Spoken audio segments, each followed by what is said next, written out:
Good day, everyone. Ali Safi here, Safi Financial Network, October 14, 2025. All right, S&P 500. We got a bearish candle today, so market just went down after yesterday. Nice pop, and as I said before, volatility is coming back. Still, we cannot recapture SMA 20 after sharp sell-off last Friday, and we got pretty wacky day. Market just going all the way down to SMA 50 again, 65.47. Bounced back up sharply, getting into positive territory. Even some minutes, or I would say for an hour, market just getting above SMA 20, above 66.70, and then come back down and all the way to negative territory and close negative territory, especially after hours. After again, President Trump put some strong words against China for the tariff. And I believe that this story just began, and it's not going to be resolved soon. And we see lots of volatility. We will see lots of volatility down the road. Potentially, we're going to see some kind of like a sell-off. If we get below this pivotal point, a Friday pivotal point, market just lose the momentum, and it's kind of accelerating all the way down to 6100 to 6200, which I believe that that's going to be a pretty nice bottoming formation, or even if it stretch lower to the downside, which is going to be 59 to 6000, which I doubt, but there is possibility behind that. And if it goes down to this area, that would be a perfect buying opportunity for a next rally, I would say, to the upside. And that would be kind of like a year-end rally all the way to the first quarter of 2026. So we will see how it goes, but I would say this kind of like a sell-off or shakeout could be a great buying opportunity. And let's wait for that one. We were waiting for this a long time. Moving on to Nasdaq. Nasdaq is the same, just close below SMA 20 negative territory after yesterday bounce. As I said before, Friday session was pretty heavy volume. Yesterday was kind of like a normal volume, and the market just bounced back up. As I said before, yesterday I mentioned in my video, don't be fooled with this rally. So this rally is just a dead cat bounce, and we should see volatility coming back. However, keep an eye on 24,000, because 24,000 is very, very important level. If we get below this, 22,000, 23,000 is coming down the road. So we will see how it goes. Moving on to US30, which is Dow. Dow actually performed better today. Dow went to the negative territory, but going all the way back up, close positive due to financials. So all banks had fantastic earning results were pretty good for financials. So that's why the Dow Jones and heavy value names just getting higher. Seems like money is shifting, and money flow is shifting to heavy value names, some defensive names, and also healthcare.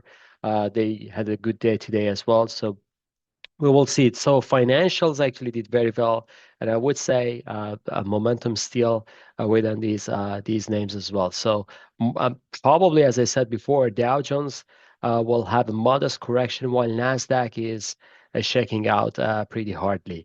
So we'll see how it goes. Moving on to gold. Gold hit new all-time high today, 4,100 close, and right now we are at 4,179. Pretty kind of like a bullish momentum for the gold.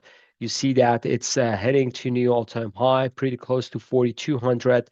Momentum is very, very parabolic.